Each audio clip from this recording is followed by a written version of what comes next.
Perkenalkan, nama saya Rini Puspitasari dengan nomor Stanbook B1C120009.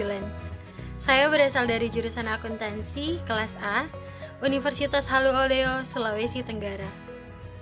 Pembuatan video ini didasari oleh pemenuhan tugas akhir untuk mata kuliah pengantar bisnis yang diempu oleh Ibu Tuti Darmawati.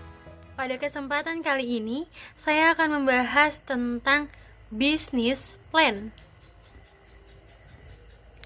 Untuk agendanya sendiri, pertama-tama saya akan membahas tentang profil usaha, yang kedua tentang strategi pemasaran dan promosi, dan yang ketiga tentang rencana keuangan. Yang pertama tentang profil usaha. Latar belakang. Teman-teman, seperti yang telah kita ketahui bahwa jajanan tradisional merupakan jajanan yang berasal dari daerah tertentu dan telah ada sejak zaman dahulu. Jajanan tradisional ini sangat mudah didapatkan di pasar-pasar.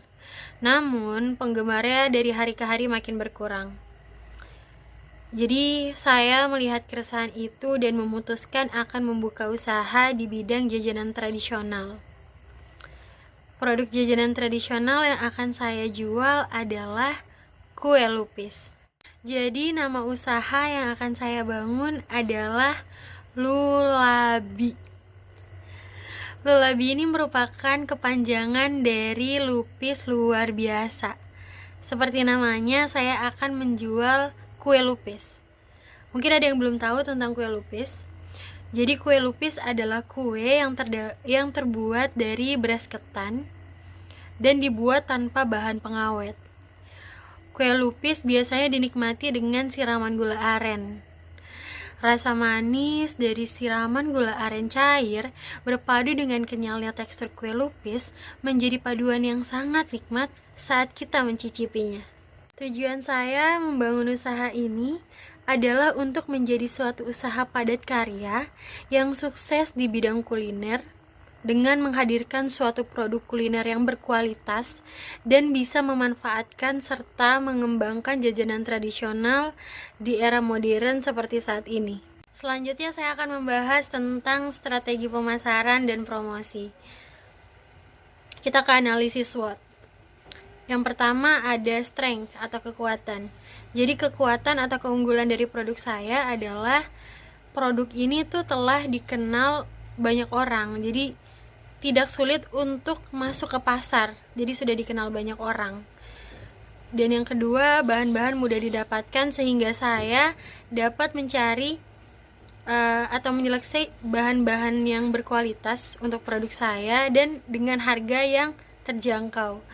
Yang ketiga adalah harganya merakyat atau bisa dibilang dapat dijangkau oleh seluruh kalangan. Yang ketiga, weakness atau kelemahan. Sayangnya produk saya ini adalah produk yang terbuat dari ketan dan kelapa. Jadi produk ini tidak dapat bertahan lebih dari 1 hari atau bisa dibilang produk ini tuh cepat basi. Yang ketiga, dari segi opportunities atau peluang.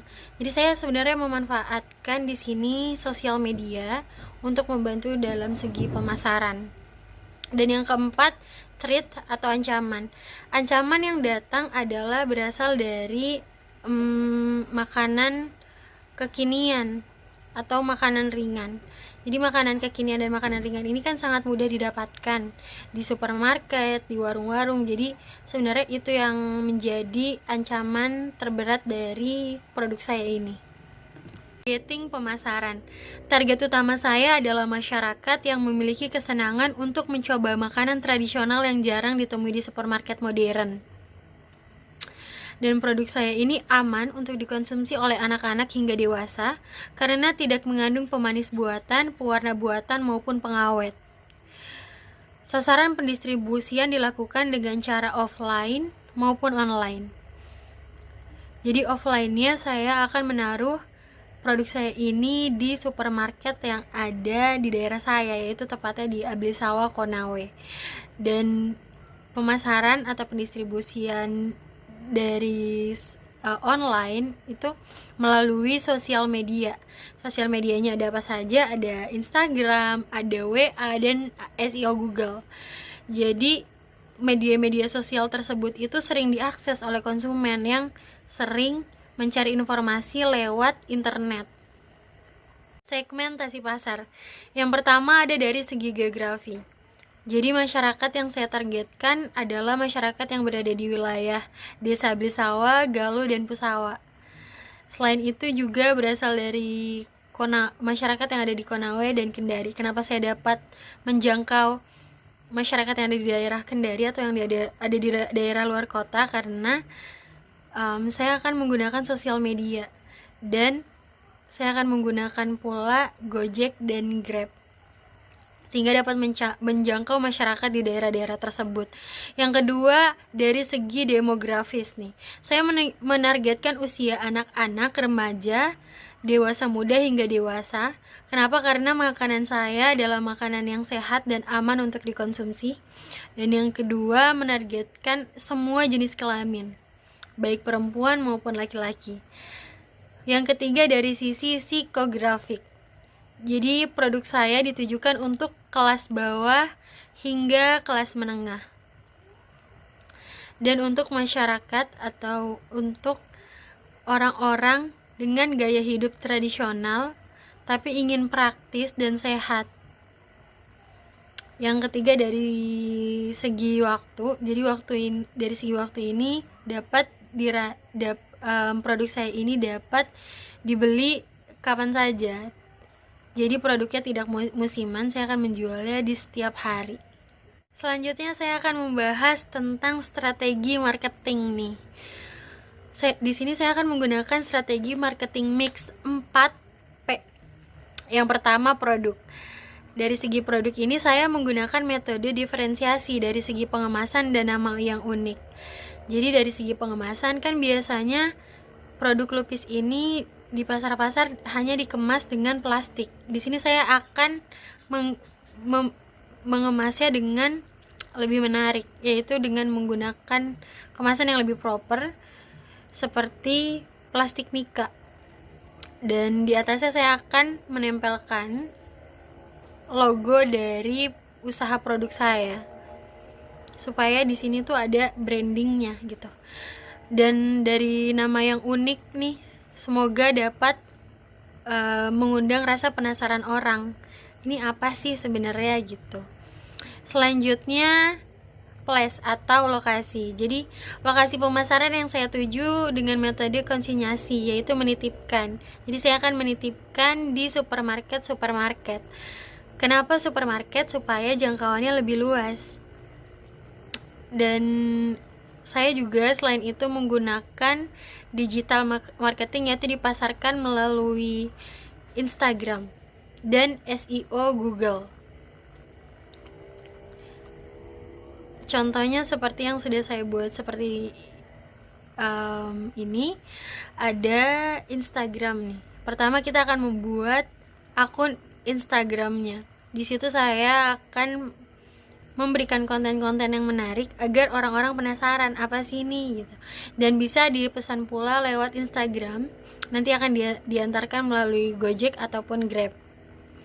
Sebenarnya untuk dari pemasaran dari segi menggunakan Instagram ini, sebenarnya di sini kita harus aktif ya, seperti kita memberikan testimoni seperti yang ada saya contohkan di sini, ada testimoni sehingga pelanggan percaya. Yang kedua, saya juga menggunakan SEO atau Search Engineering Marketing. Jadi ini juga salah satu